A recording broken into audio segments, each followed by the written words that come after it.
angry survivors of Spain's catastrophic flood disaster have thrown mud at the country's king, queen and government leaders who were visiting the disaster area. Crowds heckled and assaulted King Felipe, Queen Letizia and Prime Minister Pedro Sanchez, as well as the leader of the eastern Valencia region, where more than 200 people died in floods.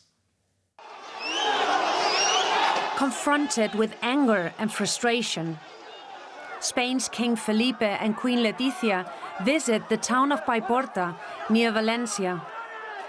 More than 60 people died here after flash floods turned its streets into rivers.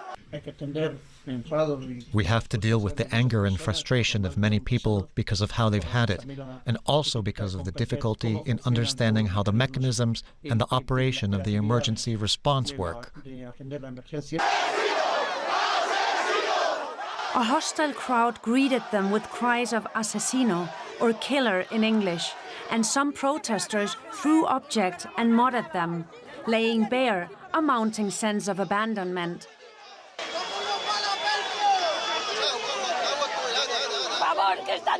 The dead are still in our garages. Our neighbours are looking for loved ones. We just want our politicians to come and help. We just want help to cope.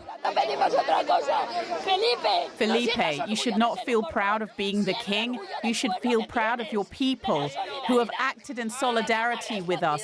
Everyone except all of you. More than 200 people have died in the floods and thousands have lost their homes, destroyed by the wall of water and mud. Many people still don't have drinking water 5 days after the flood struck. Help has been slow in reaching where it's most needed, and many believe the tragedy could have been avoided if flood warnings had been issued in time. I have real stories of people that didn't even get the alarm when they were already drowning in their garage, and that they thankfully made it alive. But you know, surviving, they said we didn't even have the alarm until we got out and we received the alarms of that heavy rain was coming, but nobody was warned. Most of the cleanup of the layers and layers of mud and debris has been done by residents and thousands of volunteers. The full extent of the devastation is still unknown. We do not know how many people are still missing, and we have to be absolutely rigorous about that. The number of people who have died is already very high, and we will use our official channels to issue any new information we have. Spain's Prime Minister Pedro Sanchez was meant to join the King and the Queen on their Valencia tour, but he fled the scene as soon as the angry crowd approached.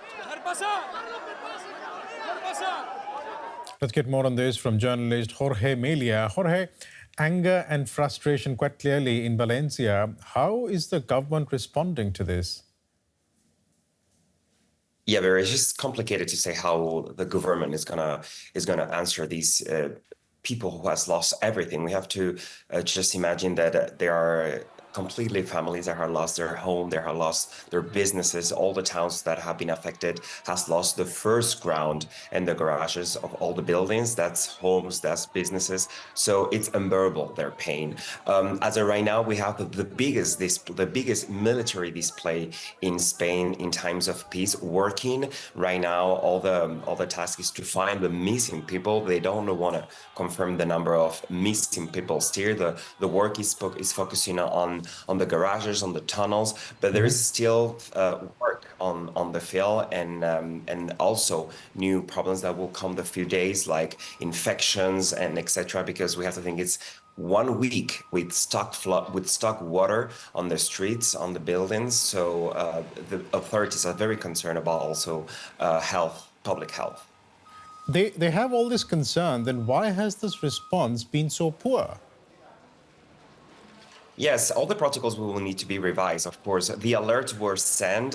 There was an alert of red alert since Tuesday. So there was an alert, but the authorities did not send a message, a text message of an emergency text to all the phones, to all the devices, to all the population until 8 p.m. There was already people, as you could hear before in your interviews, drowning in their cars. Also, there's a problem that people, the population are not educated to face these floods, these kind of like strong floods. We're talking about 400 liters per square meter. That's an amazing amount of water. People were looking to save their cars. They were like leaving their homes to put their cars on a safe spot, and they did not come back.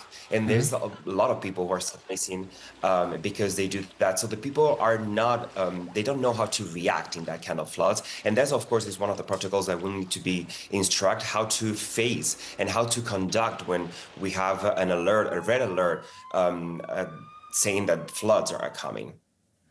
Give us a sense of the kind of problems that people are facing on the ground at the moment.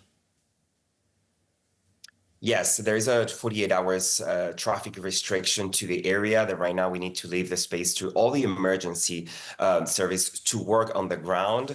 But of course, as I was mentioned before, it's almost 1 week after these disasters. So there is a huge smell already of putrefaction. There is, as you could imagine, garbage, there is food, there is animals, even, of course, bodies.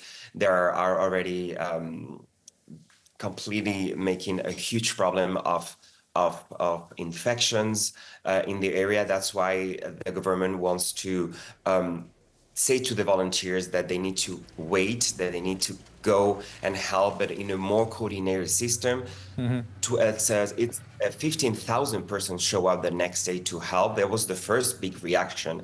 Meanwhile, the military was still not coming. There were 15,000 people who were willing to help, but we already have cases of people getting hurt and people having some infections. So we need to wait and coordinate everything on the ground with the professionals and ask the people to come back another day and put people to safety before continuing with the work.